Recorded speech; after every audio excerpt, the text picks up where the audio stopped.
welcome to the Raising Expert podcast, and hi to Charlie. Hi Finlay, good to see you. Hi, how are you doing? I'm very good. Glad it's Friday. Good. Charlie Curson, thanks for joining us. Listen, why don't you give us a little introduction? Who are you and what do you do? Sure, thank you. I am a strategy coach. So I develop highly impactful strategic leaders and organizations. That's what I've done for the last 25 years. Just to elaborate a bit on that, I guess I work in 4 areas really, one of which very much is about what today's conversation is. But I'll mention the other 3. I'm a strategy facilitator, so I'm the person that regularly turns up in rooms to help structure people's strategy processes, the classic strategy offsite. That's me. So I've done that. I've probably created thousands of strategies for hundreds of companies around the world. I'm a qualified coach, which makes me a little bit different in that world.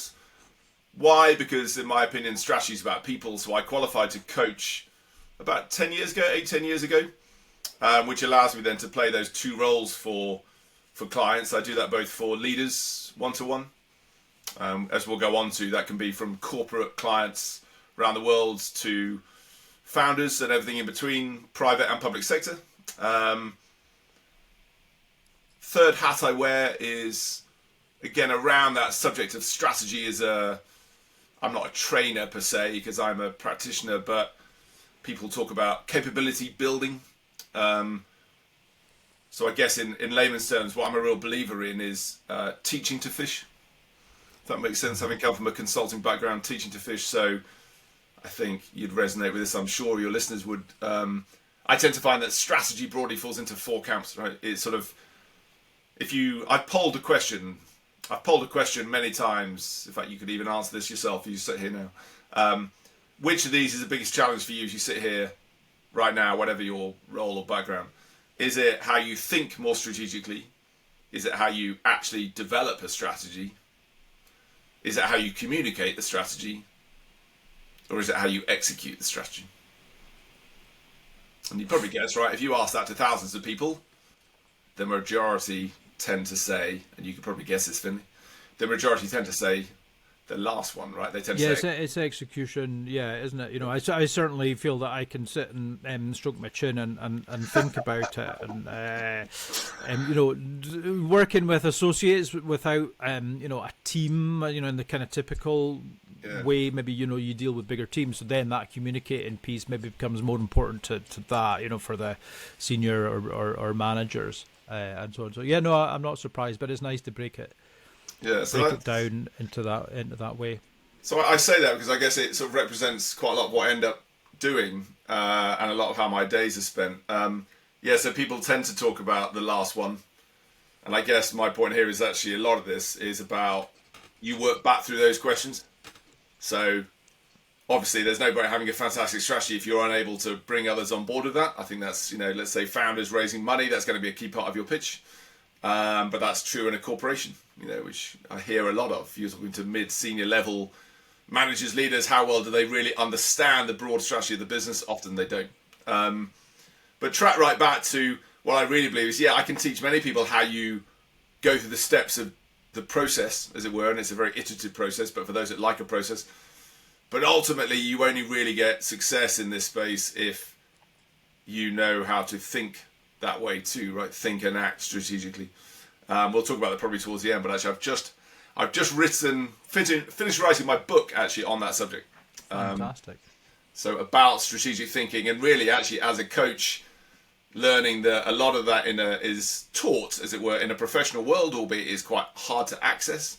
It's often sort of more tucked away at the higher echelons, or in business schools. But actually, if you start to unravel strategy and what strategic thinking is about in life, some of the most high-performing individuals I know have a very clear life strategy.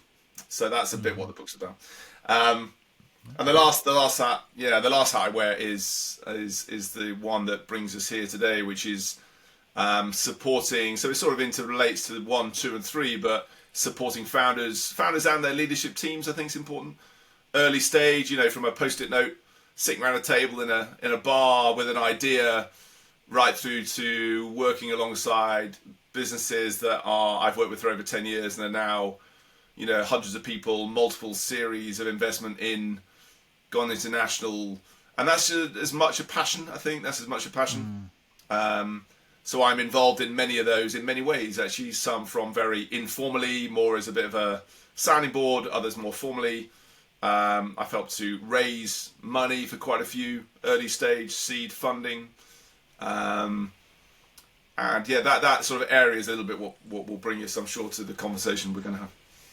Yeah, no, for sure. We'll talk about that great piece of work, the Midlands Investment Forum, which I attended. Was it November 24, in Birmingham? And you're right. But what I like to do is sort of unpack the guests, their journey to where they are just now. I think there's usually some really interesting learnings there. And try and connect a little bit with my story. So, I'm interested in the coaching work that you do. And quite a long while ago, I realized that I was informally, like you, coaching other businesses and business owners around me, some competitors actually, as it happened, having done a business training. And actually where I did my formal coach training was in the sports domain, so I got to a fairly high level of ski instruction and coaching, and people can be a little bit dismissive of that, but listen, if you can take people and help them develop in what's potentially a dangerous environment in a blizzard, right, in this fairly challenging environment, sitting here like this or in a training room or something is kind of easy in comparison. You just use the coaching sort of fundamentals. So I still refer to that quite a lot, and I think it's really nice to have other ways of helping people, and then you go to the coaching piece. So I really like that. But if you don't mind, let's go back a little bit of time, and often, to even see, what was your original training. Yeah. And from there, where did you go? And it's on an accelerated piece through. I think you said a 25-year career or whatever it is. Yeah. Can you unpack that for us a little bit, please, Charlie? Yeah, absolutely. Yeah, I don't know really nowadays when you say it's unusual. I'm aware that even the time I've worked, what is normal or expected has changed fundamentally, right? That's true. So I guess the stepping stones through mine, just in a couple of minutes, would be I'm from a big family. I had lots of siblings. I remember my parents were divorced, but I remember a big argument with my older brother and my dad. My dad was a doctor. He was a doctor in the military, actually, and he left the military and he went into psychiatry. And I remember him and my older brother, classic elder sibling, charging the way, doing everything to annoy my father. And this whole argument they had about doing a vocational degree. And I remember thinking to myself, probably 5 years younger, just thinking, you know what, I'm going to avoid that argument. I'll just do a vocational degree. So I ended up doing engineering, which, I don't know, I still look back now. I've got kids, and with my own kids, I'm probably a lot more leaning towards follow your passions, do what you love, because I never really had that as a kid. Anyway, so I did engineering, I chose an engineering degree with a big management business slant, and I certainly excelled in the latter than the former. Right. Working out forces of a bridge just didn't quite float my boat. Whereas the stuff around business and management and strategy really caught my interest. I did what a lot of people do. I shipped off around the world for a year. I went to Southern Africa, actually, and I bobbled around there, building up debt. Went on my own, actually, which is probably something that shaped me rather a lot, I think. And I came back and I thought, what do I do? And I just didn't really know what to do, to be honest. And so, as people often joke about this, I thought, well, consulting probably would help grab some of those strands together. And so I applied back then, depending on your age, to Arthur Andersen. I joined Arthur Andersen's graduate scheme. Okay. I applied to their strategy department, but I was so late applying. I actually applied with only 24 hours to go from their cut-off. I went in for an interview. Little did I know that actually they were doing the two interview days in one day. So I remember at lunchtime very clearly they called out names and they made it seem like it was the names being called out were the ones leaving. And I went next door and they said, "Congratulations, you're through to round 2." So I did round 2. They offered me the job and the guy said, "Look, I know you've applied to strategy, but there are no spaces in there. But if we put you into technology, then we'll move you." Mm-hmm. Little did I know that they were probably just saying that, right? So I was a little bit unusual because I sort of did that, and it was around the dot-com boom time. So our graduate group, so I ended up joining tech. So I had to learn to code and all sorts of things, which was good skills. Quite, sort of. Yeah, well, it was. I reflect on that now. It was a very useful grounding. It certainly wasn't my forte. And then I got shipped off to Imperial College to do a postgrad masters in computing. So they really were dialing this up, given that it wasn't what I asked to do. And kind of unusually, I guess, if you know that world, there are actually apparently 20 plus years on, the disciplines are largely the same. But I sort of traversed the disciplines and ended up in the strategy space eventually. But as you will probably know, Finlay, because you're of a similar age to me, Arthur Andersen rather famously went boom with the Enron disaster. So for those who don't know this, you could Google Enron and you'll quickly find out the story. There's a lot documented about it, yes. Exactly, including a theatre production, which I went to watch once. And I ended up at Deloitte, and that was a good experience. But again, I was, as one partner said to me, I was a round peg in a square hole. And I remember actually one day going to submit, I don't mean to sound cynical, but it was hundreds, no, not even 100, it was probably millions of pounds worth of PowerPoint slide. That's what it felt to me, to a very senior figure. And I was very junior in the team. And I remember turning to one of the partners as we left and asking whether the client would ever read it. And he said, "Probably not," which is a fair enough remark. But I remember it landed with me, and I resigned actually not long after. And I went and joined a brilliant business called the Foundation. And the Foundation at the time were based on Carnaby Street. And they're still going today. They are fiercely independent. And I was very proud of that. We would sometimes find ourselves competing against the likes of McKinsey and others. In fact, we famously beat them to one project, which was fantastic. Oh, right. That's nice on the CV. It was, exactly. And that was brilliant. I absolutely loved that. I learned huge amounts. I think I sort of learnt a lot of what formed my latest career in that experience, working with the brilliant Charlie Curson at the Foundation. So we're a little bit of a sort of consultancy meets agency.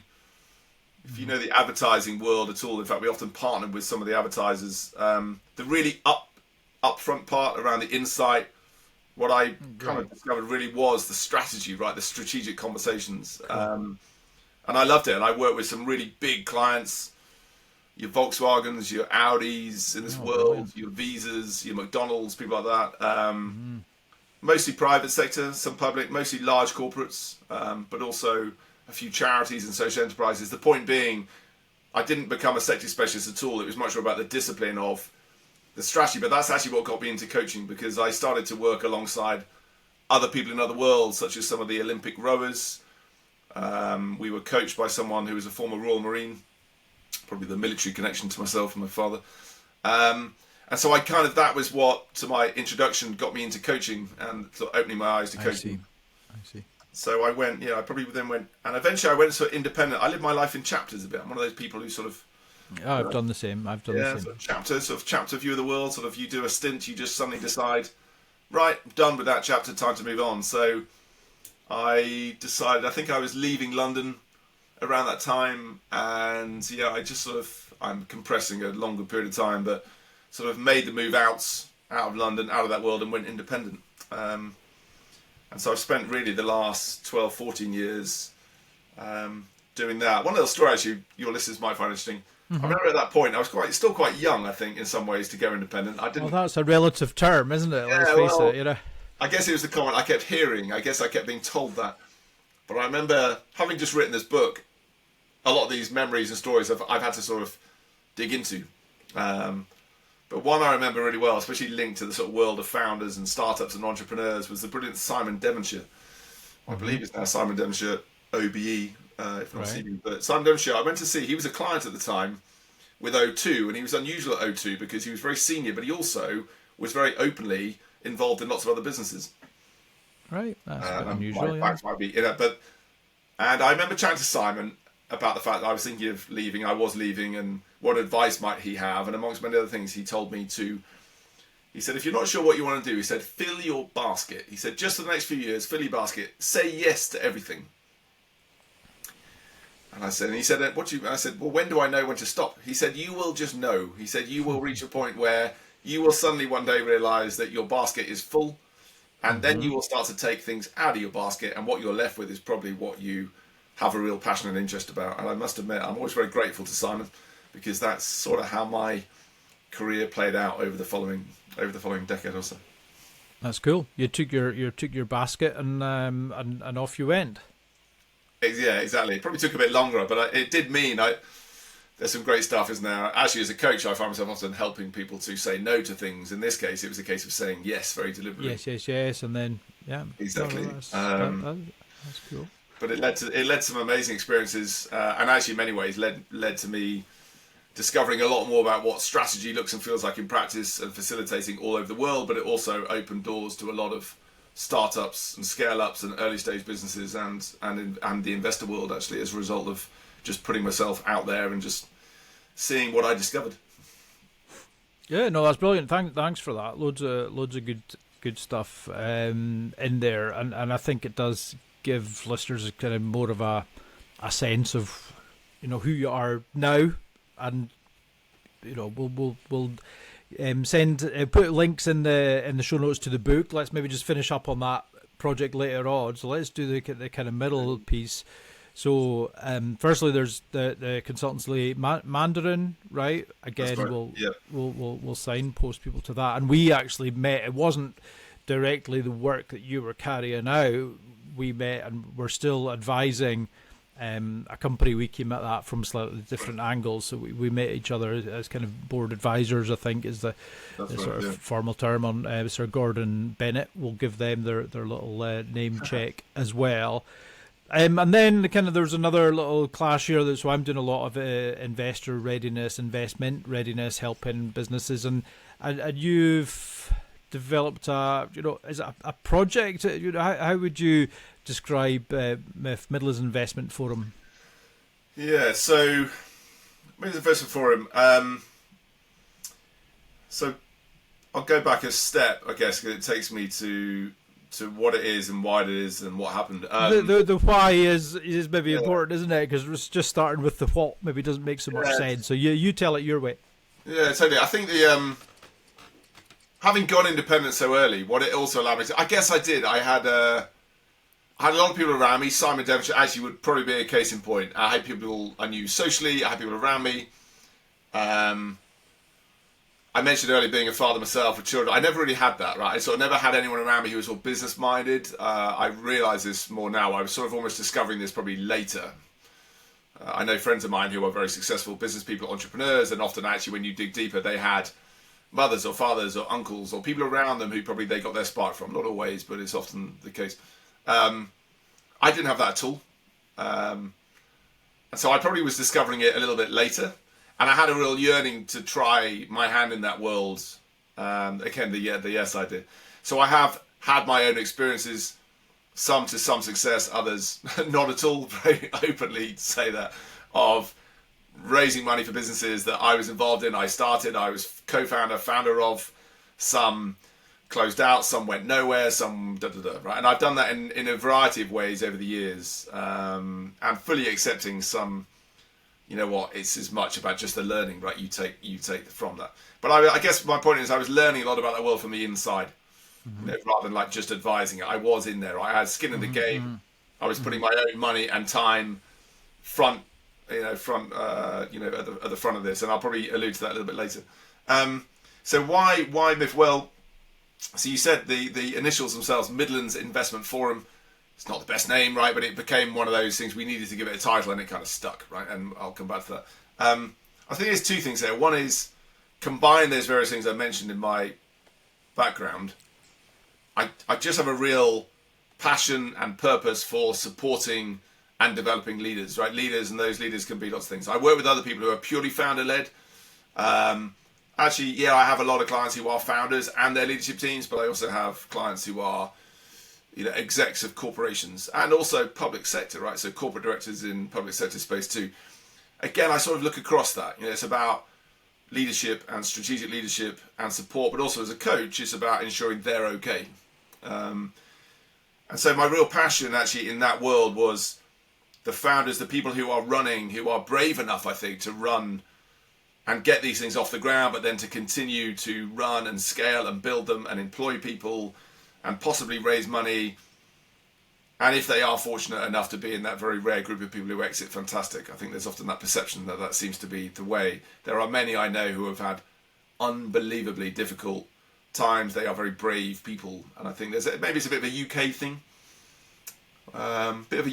Maybe, working with some in India and the States, Australia, Japan, others.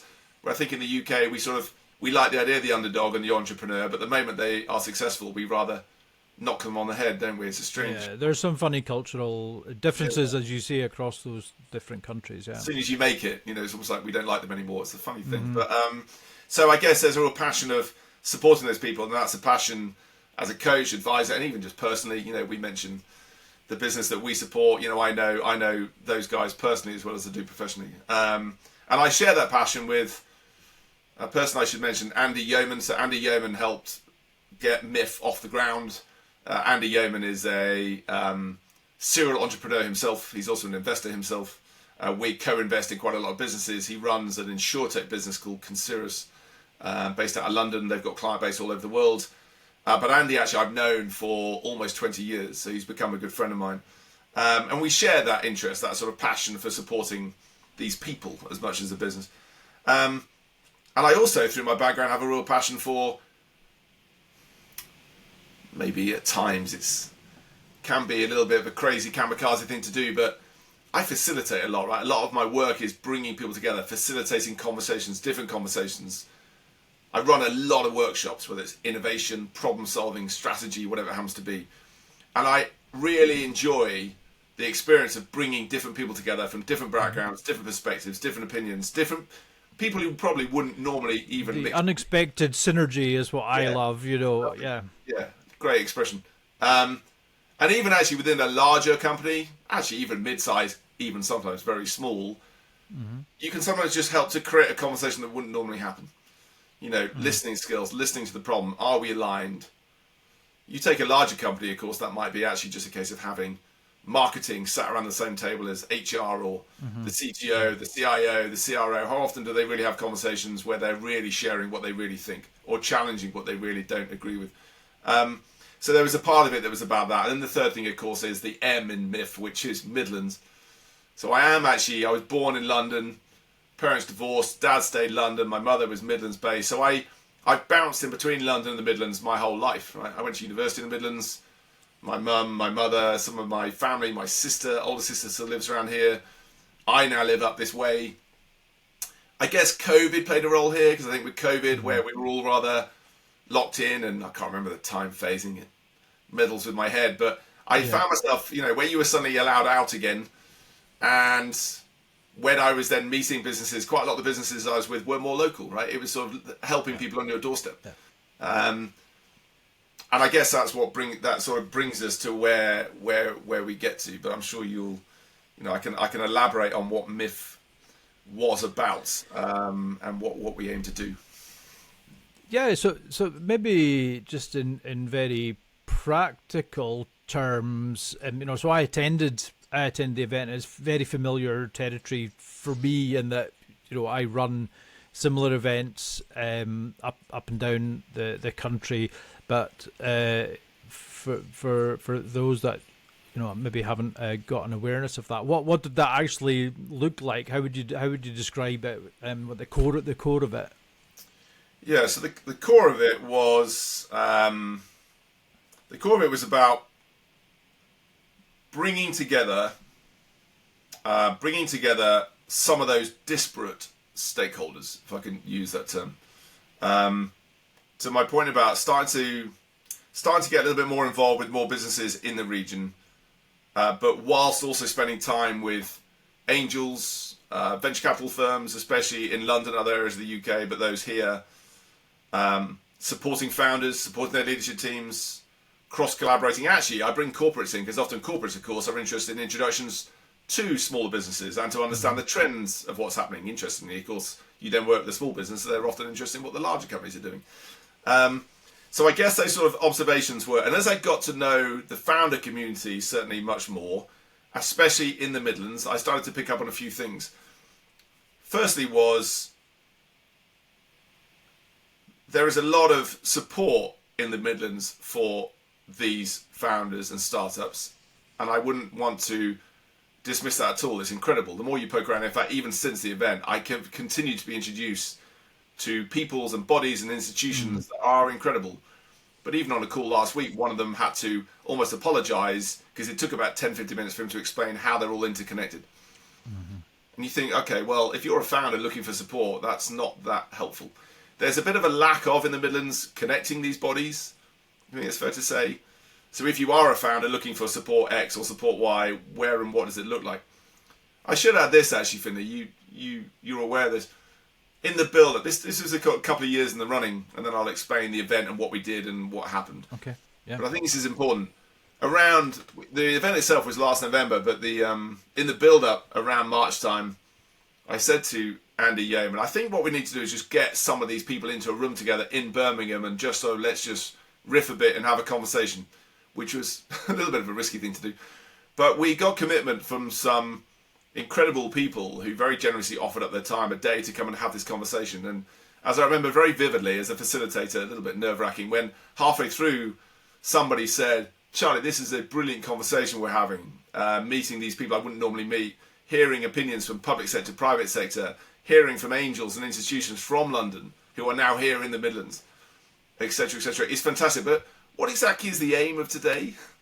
And of course, a little bit sometimes you don't necessarily have an overt aim. It was as much about helping and then observing people's own assumptions being challenged, right? People recognizing that their own perceptions, blind spots, were being challenged in themselves. And I'd probably start with the one which was angels, and a lot of angels. So this is less about institutions, more about angel investors. There's a funny thing, isn't there, with angels, where... So I'm an investor myself, okay? I'm not. I've got investments in probably 8-10 different businesses, but there are serial active angels who have hundreds, okay? And it's quite a professional sport, right, in its own right, which is different to putting $3,000 into this, $3,000 into that because you've got it spare, right? So if you know what I mean, that's the delineation. A few of them said, actually, you're right, and you may remember this from my opening remark at the event itself.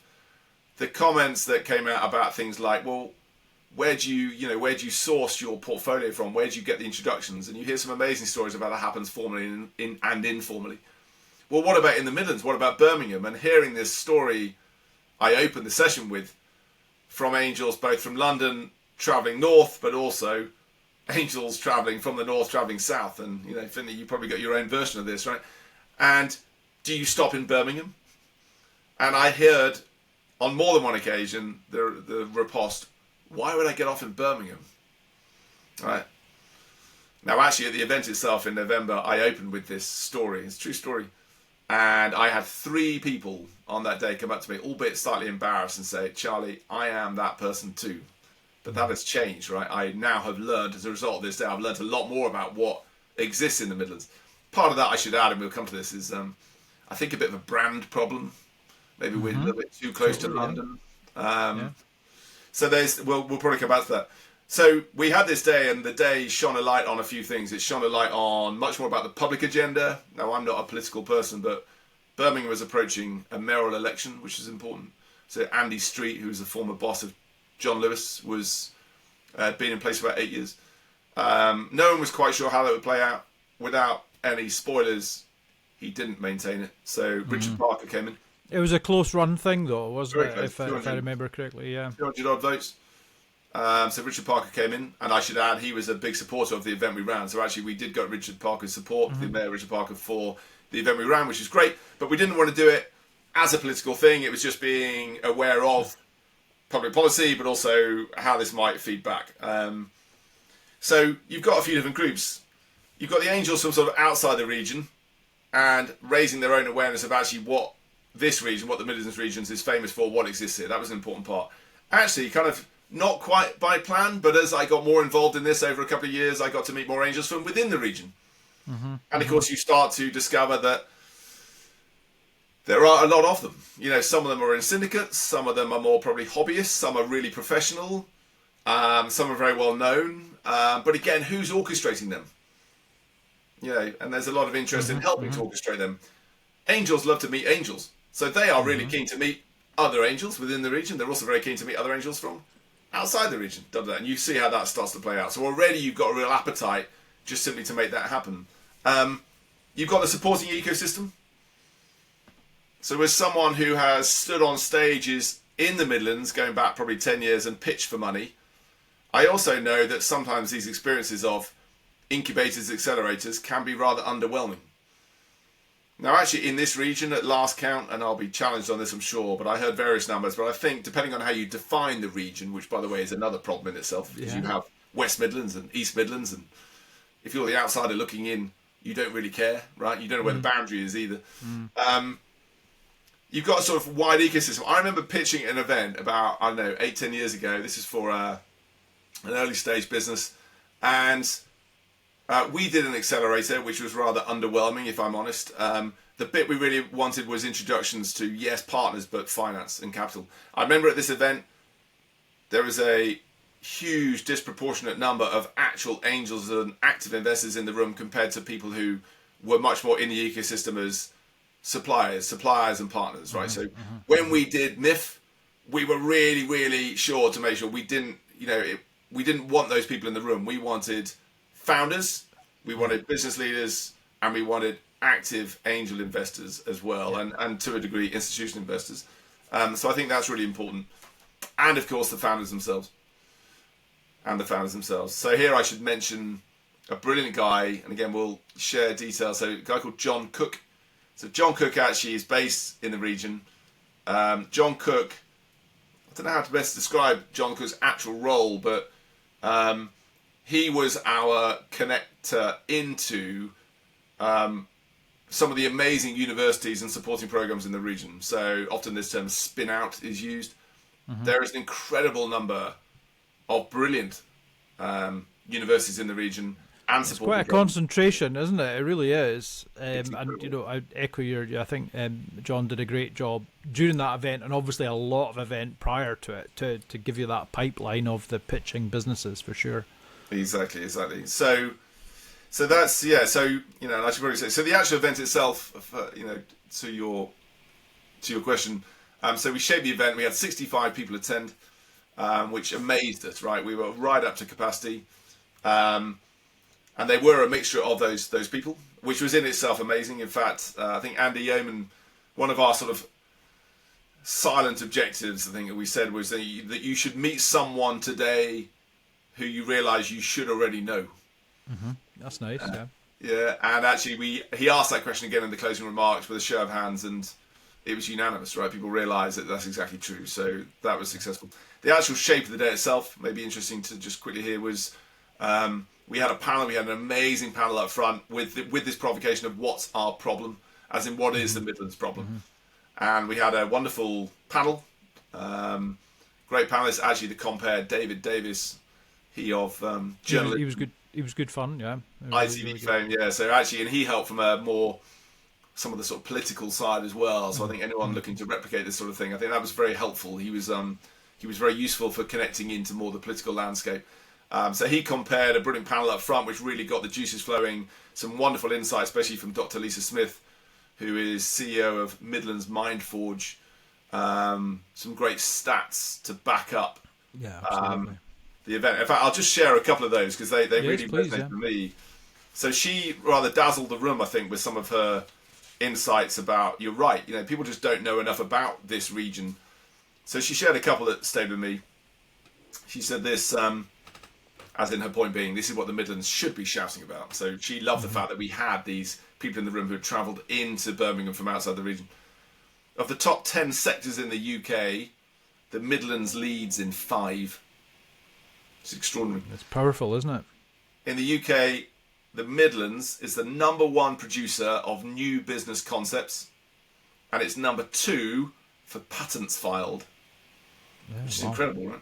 And she shared various others, including, sadly, some of the more sort of the things that we would like to stop, which is how many of them, when they get to a certain size, tend to leave the region, the right? brain drain, And especially they leave, and actually when they seek capital, this is a story we've heard, and I've heard time and time again, often actually they can't raise the money in the region.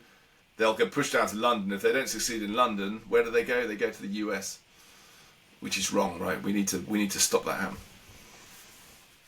So yeah, we did that. We had the panel in the morning.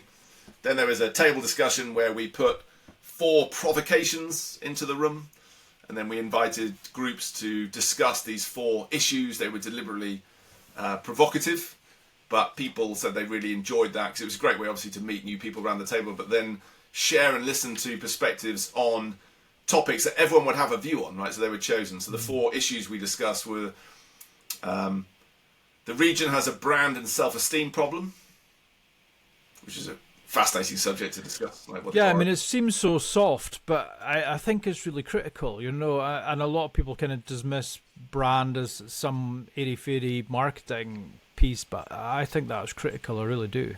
Yeah, and it's interesting to say that, because it's interesting then, let's say you've got a table where on the table you have someone who is CEO of a business, you've got someone who might be a VC or involved in private equity, you've got a couple of founders, you've got someone from the supporting ecosystem, like a patent attorney or someone who runs a marketing agency or a recruiter, and you're getting them to share views. And of course, at that table, you have people who maybe are born and bred Midlanders, or you may have a lot of people who were born there, but then they left the region, and now they've come back. So you get anyway, it was a fascinating discussion. So you got this thing around brand and self-esteem, like confidence, pride, really. You've got second one, which is about losing talent and struggling to retain talent. So it was good to get some facts and some sort of counter facts, right, to that, like how much of that is perceived.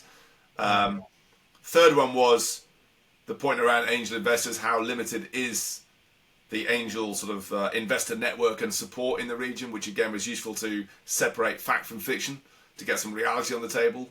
And the other was about, quite simply, limited access to capital for scaling businesses, which was a universal, yes, it does. And then, as you've already referred to, the afternoon was a pitch event where John Cook selected 9 fabulous businesses from not all universities. I think it was perception they were all university based, but we deliberately chose them with a range of, to use the phrase probably relevant to your listeners, ticket size, right? So we had quite a deliberate range of ticket sizes, from I think sort of 250, 500 lowest up to 15 mil at the top, which is high, right? But we did have people in the room who were also sort of private equity and things like that. And also deliberately from a range of sectors which people weren't expecting. In fact, one of our most prolific angels from London, who I've known for many years, he commented, he said, he's a serial investor, and he said, I've heard thousands of pitches over my 25, 30 years of doing this.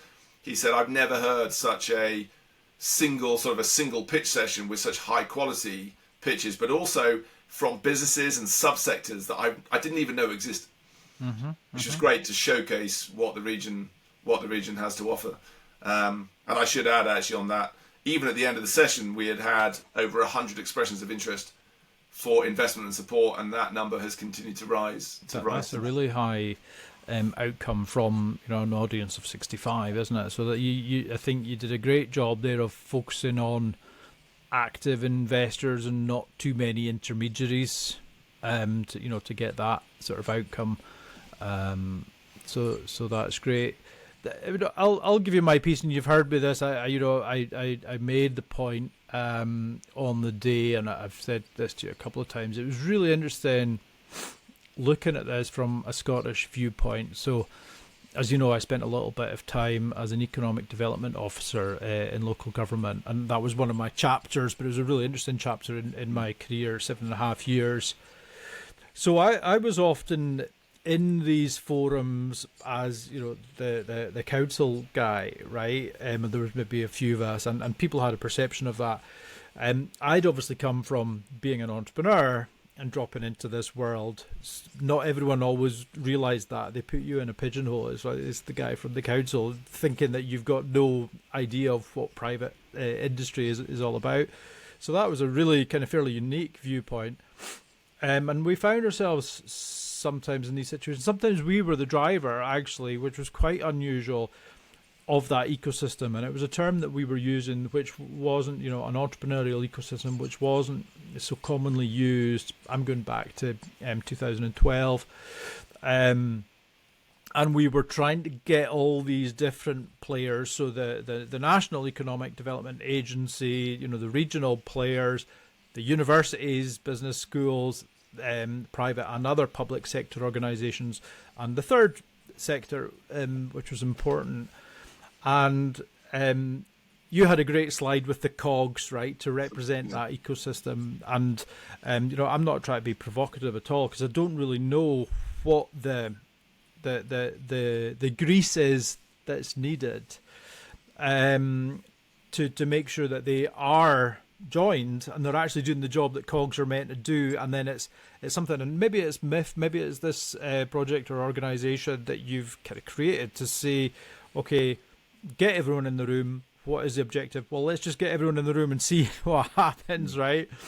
And then, so maybe that is the grease to get the cogs working. And, Scotland suffered from exactly some of the same problems that you're talking about in the Midlands. Maybe there was actually some of the weaknesses became better strengths. So it's a clear geography. There's the border, right? So that's the geography we're talking about. Your Midlands, it was like, right, okay, how far east are we talking about here? That was an issue. But there's the same sort of mindset in that, right, let's hunker down here and solve our problems. It's a longer road to London, and it was a clear path. There wasn't the capital to do the deals in Scotland. So the Scottish government made a real explicit play to say, right, let's stop that. Let's try and do the deals in Scotland. You're right, by being a bit closer to London, is like maybe, it's easier for people to nip down half a day to go and raise capital or whatever. But yeah, it's interesting now, isn't it, that I think you've got all the players there. What is the catalyst or the grease or whatever it is that they do it? So I'll put it back to you and say, well, what is next? Is it just another similar event this year in November, or what are you thinking? So yeah, you mentioned sort of this idea of the cogs and the grease, right? So obviously there's a part of the grease which is funding, and directing the funding. Now that funding, we have since discovered that I mentioned earlier about some of the bodies and people I've spoken to since. And we don't want to tread on toes, but there's also a degree of just making stuff happen, right? And yeah, there were some people who were slightly annoyed that we trod into their turf and their patch. And okay, so we've apologised, we've moved on, right? But actually, it's in the right. The intent is, I like to think the intent is a good one. It is ultimately about growth, right? It's about building the economy, getting these businesses to thrive. So it is the cogs is important. So there is a funding side, actually funding from. So we were. At the event itself, we had sponsorship from foresters, who are patent attorneys. Because, of course, if you think about it, it's in their interest, right? It's helpful for them. It makes total sense. And there are many, many others. So we've had a lot more expressions of interest about sponsoring future events since doing the first one, often the way, right? We also discovered that there were pots of money available with various other bodies where, as someone said, this is amazing, you've just done my job. So if we do a future event, slightly awkward moment, but let's see how we can do that. But in some ways, and so again, without going into detail now about names and bodies, whatever, part of that was, the intent is good, fantastic. So actually, we're the grease. We're starting to work out what that grease looks like and where that goes. Obviously, I know this as a facilitator as much as anybody. Let's not have a talking shop, right? What matters is action. So with action comes a degree of accountability. Now, Andy Yeoman and I, we were supported brilliantly by, I mentioned David Davis and John Cook. There was also a guy called Mike Kelly, who just seems to know everybody in the Midlands. And everyone always says about Mike. You need those guys. He is, yeah. And everyone always says about Mike. I think you got 7 a day, actually. He's just the nicest person you'll ever meet. Again, he did it all just paying it forward, right? And another was Craig McVoy. Craig McVoy runs a brilliant business called Turnkey, whose focus is to help get early stage startups to scale up and beyond.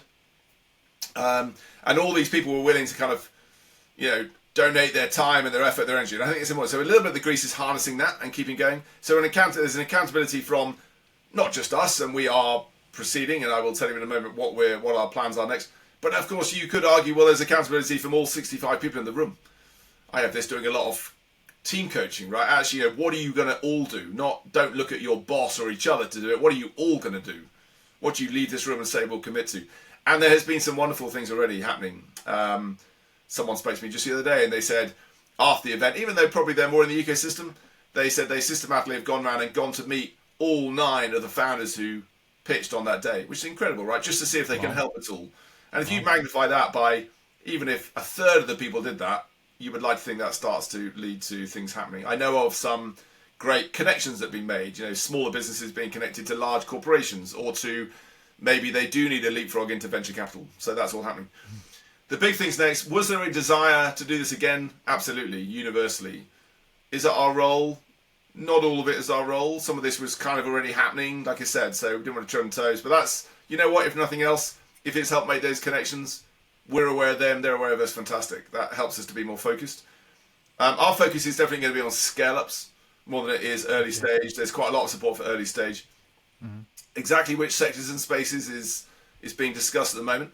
What we are definitely going to do is this. We are taking MIF on the road. So one of the sort of easier things to do, I say easy, it's still got to be done, is we are running a version of MIF in London on March the 26th. All right, great. So we are taking, again, possibly with a couple of the same businesses that were pitching at the event, but John is now working his way through a whole other range of marvellous Midlands miracles, as was coined on the day, into London. So we're going to be running a similar event in London with a whole load of, again, focused on angels really, but there may be a few institutional investors in the room too. So we're just that's in play at the moment. We will definitely aim to do another version of MIF back in Birmingham, probably late Q3, Q4.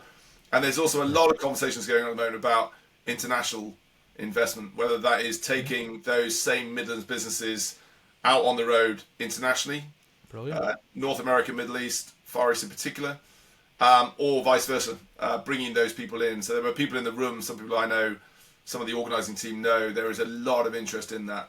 I think the key is it continues to wear as long as it wears the Midlands hat, it doesn't really matter where you go or how you do it, right? It's about helping those businesses to grow and securing that funding. It's going to be a benefit.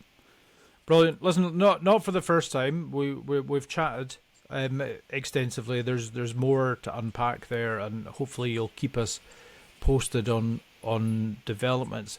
We've touched on your book project a couple of times, and I want to at least make sure I'll put this in the show notes, but tell us when's it in the shops? Where can people go and find this? And give us the kind of synopsis if you like. I know you've maybe started that a little bit ago. Sure. I'll give you so over the years of working with people, thousands of people, been very lucky to work, support, train, upskill thousands of people around the world. This thing a lot of people say of being told, job interviews, performance reviews, even just personally, I need to be more strategic. So it's certainly not a book about strategy. There's many of those. It's about being strategic, and it's a sort of 10-part framework that I've used over the years to help develop strategic thinkers, strategic leaders. So breaking it down, making it very accessible, very personal. So the book itself is currently with the publishers. We're looking for a probably spring, summer launch date, but I will include the link if that's okay, and people can register their interest. So if that's something that sparks your interest, then register using the link we'll provide. That's brilliant. Charlie, thanks for that. We'll look out for that. We'll try and send a few people to sign up to that for you. Thank you very much for your thoughts, for sharing your journey and what you're doing around MIF. That was great.